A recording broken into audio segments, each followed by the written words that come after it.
Welcome to Power Talks with Santosha. Today we have with us Mr. Richard Bennett, the representative of the UN High Commissioner for Human Rights in Nepal. Human rights abuses and violations take place in every nation and societies. However, every individual on earth deserves and cares for one's dignity and justice. Mr. Richard, can you explain in simple words, why does a society need human rights? Human rights are inherent in every human being from the moment they are born until they die. In order to fulfill these human rights, governments have certain duties that they have agreed to at the international level and at the local level. Human rights goes way back in history and is pretty common in most cultures and societies. For example, I think there is a lot of respect for human rights illustrated in Hindu texts. But the modern phase of global human rights arose from the ashes of the Second World War with the formation in 1945 of the United Nations. And the Charter of the United Nations includes respect for the human rights and dignity of every individual. 3 years later, the Universal Declaration of Human Rights was proclaimed by all the member states of the United Nations. It's very real that in developing nations, the concept of human rights feels like it's an imported concept, the way probably the human rights offices function. How do we explain that it's actually a local product? In fact, sometimes it's said that it was the Western states that developed the Universal Declaration. There were around 18 drafters, countries that drafted on the drafting committee of the Declaration. And I checked on this, and only about 6 of the 18 were Western states. Amongst the other 12 were both China and India. And I noticed as well that the suggestion for the Universal Declaration for Human Rights actually came from Cuba. So there's perhaps a lot of misunderstanding about the universality of human rights. But it's about universal values. And sometimes when I'm asked whether the rights are Western, I might reply with another question. Well, which of the 30 articles in the Universal Declaration of Human Rights do you disagree with? Do you think that the right to life is for one group or another, or is it universal? The right not to be tortured, the right to education or to health. So this is the promise of human rights. That it is established for all humanity, that they are a set of universal standards, and that while they are established by common agreement at the international level, the responsibility for delivering those rights is at the national level. You have served as the representative of the UN High Commissioner for Human Rights in Afghanistan. How do you view their status, and how has your experience been, both in terms of difficulties and success there? Well, every country is different, and I've tended to work in countries which have been facing serious problems with human rights, and often with conflict and post-conflict situations. In Afghanistan, I think what I learned most from that situation was that there was an opportunity to move forward, to improve human rights in Afghanistan, and it was missed. And the reason that it was missed was that some very powerful warlords who were weak at one point were allowed to regain strength because there was a culture of impunity and there was no accountability. I think the second lesson that I learned from Afghanistan is that, as in every country really, The major victims of human rights are those people and groups who are most marginal, who are the poorest, who are often women or children. And what we see today in Afghanistan is unfortunately a lot of fighting and conflict, but it's those vulnerable groups that are suffering most.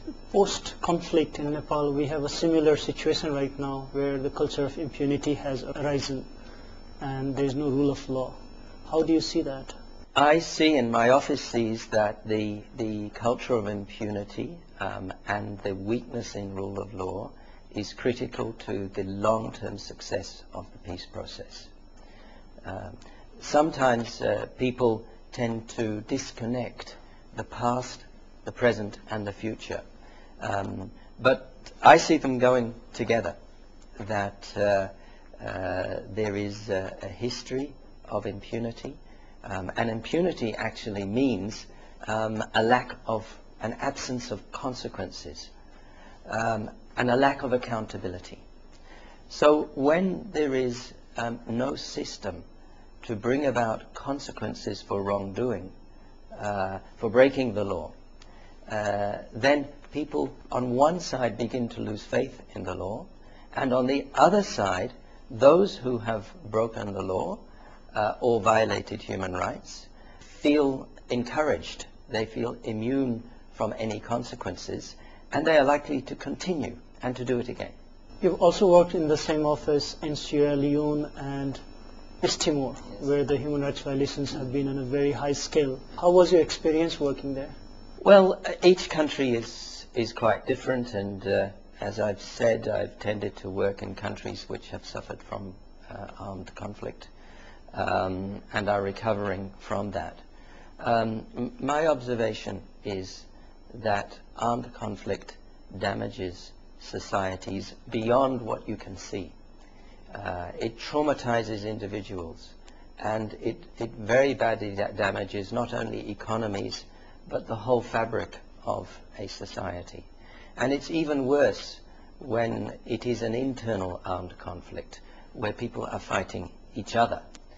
In East Timor, it was more of a colonial, post-colonial type situation, because for 400 years East Timor had been a colony of Portugal, and then for a much shorter period, for about 27 years, it was a colony of Indonesia.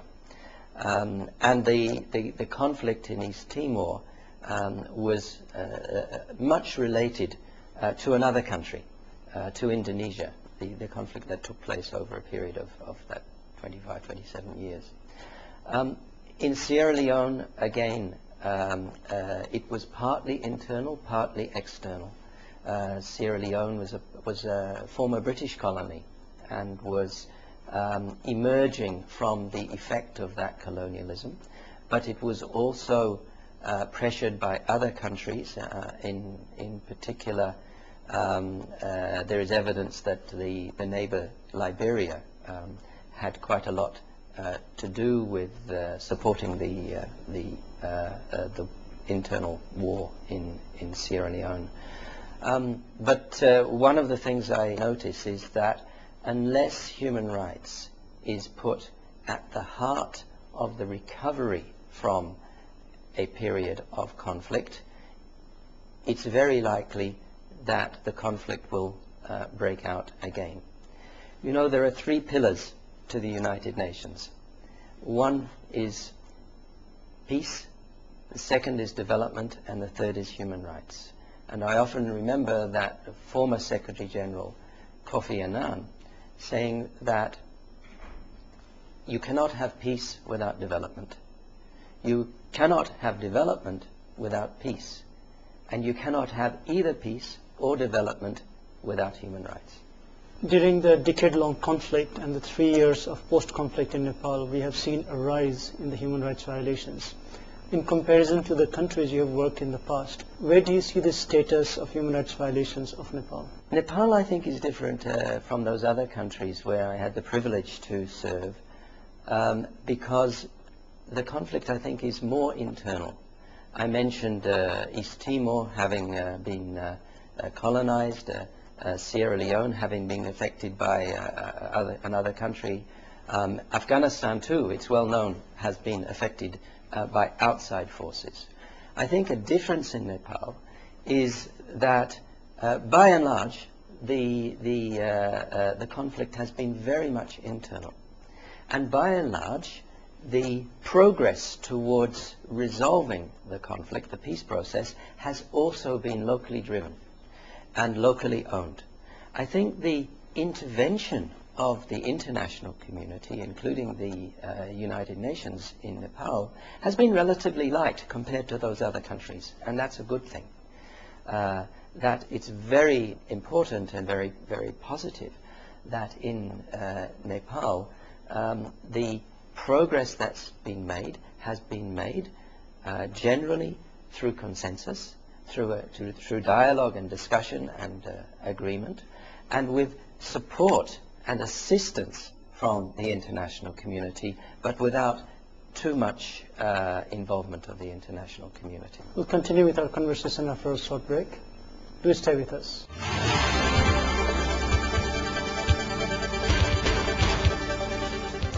Welcome back to Power Talks. We are in conversation with Mr. Richard Bennett, the representative of the UN High Commissioner for Human Rights in Nepal. Mr. Richard, during the decade-long conflict in Nepal, thousands were disappeared by both sides at conflict.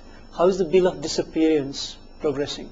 Well, the ordinance on disappearance has expired, and the government informs us that it is introducing a new bill which will do two things. It will criminalize disappearances, and it will also establish a commission to investigate the disappearances that took place by both sides during the conflict. We have been providing our views at the government's request to ensure that this legislation meets international standards and therefore is effective in achieving its objectives. And it's important for the victims that they achieve their right to know, that is the truth, and secondly, that there is accountability for those responsible. You took your office in 2007. By then we already had the Maoists join the interim government and democracy restored earlier year. Yet we witnessed one of the highest forms of human rights violations the same year, like the Gaur incident in March and the Kapil Vastu violence in September. We also saw a rise in the human rights abuses caused by the YCL, Young Communist League. How has the investigations progressed so far? Well, I arrived actually just 2 weeks before the Kapil Vastu incident, so this was really almost my first experience of Nepal. But all of those, as you say, Santosh, were serious incidents that occurred in 2007. And our office has issued reports publicly on Goa, on Kapil Vastu, and also on the violations by the YCL during that year. We have followed up, and there has been some follow-up, but I'd like to maybe just focus, due to time, on the Goa incident, and I'd like to use it to illustrate how important it is that justice is done and is seen to be done. In the Goa incident, it was, I think, only in November or December 2007 that FIRs were lodged by the Nepal police, and also in this case by the CPN Maoist. And while there were a few people arrested, those people we informed were later released. There have been no proper investigations of those cases. There have been no prosecutions for those cases. So they remain unfinished business, and it is the obligation of the state, of the government, to fully investigate and bring to justice those responsible for serious violations such as those that took place in Goa. We also made recommendations for improvements in the conduct of the security forces. which, as we witnessed in Gaur and in Kapilvastu as well, they fluctuate between doing too little or doing too much and using excessive force.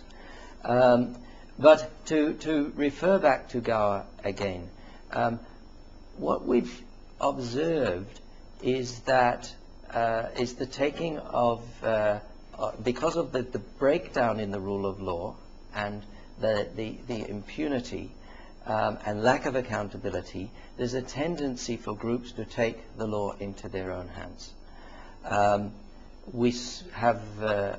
It has been reported that at least 2 of those MPRF who have cadres who against whom FIRs were lodged have subsequently been killed.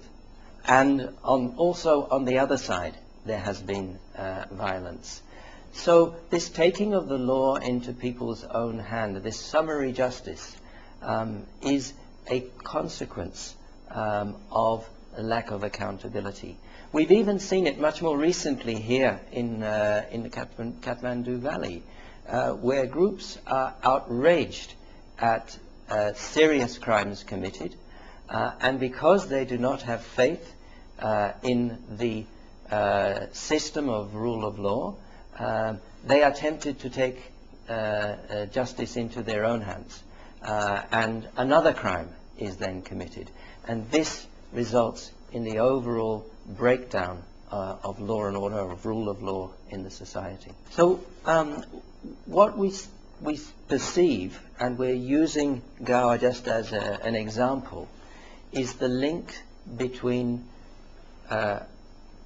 impunity, lack of public security, and rule of law.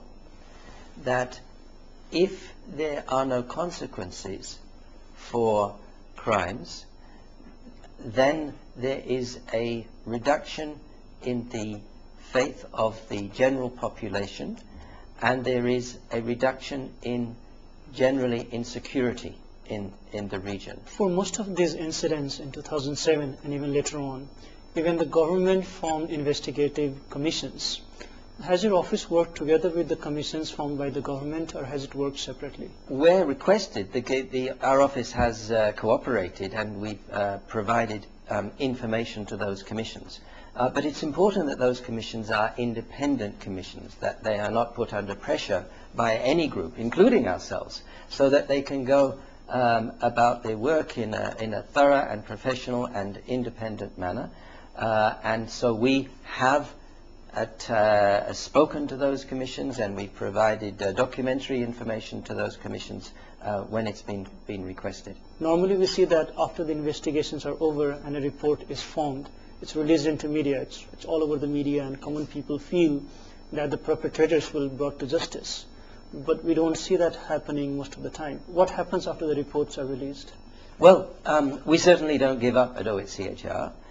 We continue to raise these issues with the responsible authorities, and we have also been raising them at the international level, for example in the Human Rights Council, which we discussed earlier, and where the High Commissioner makes an annual report. But ultimately it's the responsibility of the government authorities to follow up on those cases and to bring about justice. We do notice that when these commissions are established, and there are several commissions, that we do not see the reports of those commissions. They are not released to the public, and also we don't see the follow-up to the recommendations of those commissions. And I have to say that the follow-up to the recommendations of OHCHR also leaves something to be desired. At a stage of post-conflict and democracy restored, surprisingly we have seen several incidents to curb press freedom. During the last 3 years, the journalists have received threats, have been abducted, and have been killed. It's been the highest ever compared to before.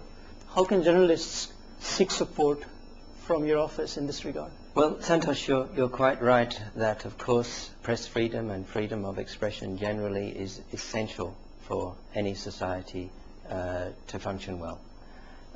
In Nepal, the situation is a little different from some other countries that we see. What human rights workers are concerned about in many countries is that the government curbs press freedoms. But we see very little of that here. In fact, the laws and the general environment for press freedom is good. However, what we are seeing is threats and violence against journalists committed by political groups and criminal groups. And therefore, the responsibility comes again on the state to protect journalists from this kind of intimidation and violence. And if it occurs, to bring the culprits to justice and to bring out the truth. From our office, we have been conducting different workshops with groups of journalists. We chose to conduct most of these workshops in the Terai, actually, because it was the most insecure part of the country. There are also networks to support human rights defenders, such as the EU Human Rights Defender Network, which we are working with. And that includes providing support for journalists to increase their security, and if they are threatened, to provide some protection for them.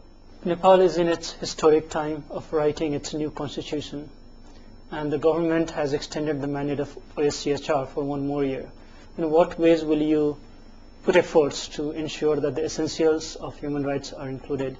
Our office has been assisting different committees, but especially the Committee on Fundamental Rights of the CA at their request by facilitating workshops and providing information and providing exposure to different experts.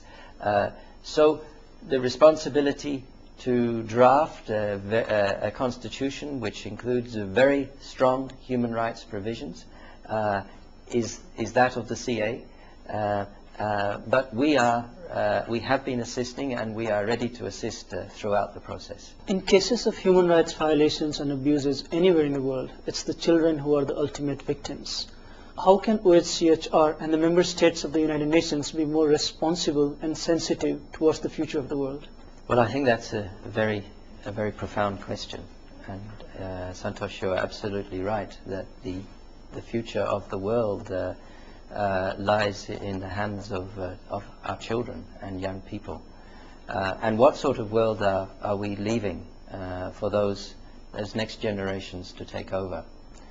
I think to go back to the beginning of our discussion, which was about dignity and equality. I think that we must always bear in mind that every child needs to have an equal opportunity to live a fulfilling life along with every other child and every other person. And if a child has no education, not a proper roof over his or her head, poor nutrition, and maybe poor health, that's a bad start to life. And so I think we all need, using a human rights framework, to do more to ensure that the rights of children and young people are upheld, beginning with true respect for their dignity and equality and their rights to get a reasonable start in life. If we work together to do that, I think that the entire world can have a better future. Let us hope that someday we have a world where individuals are able to live with dignity and are able to receive justice at need. With this hope, I wish you good luck and goodbye. See you next week, the same time. Thank you for being with us.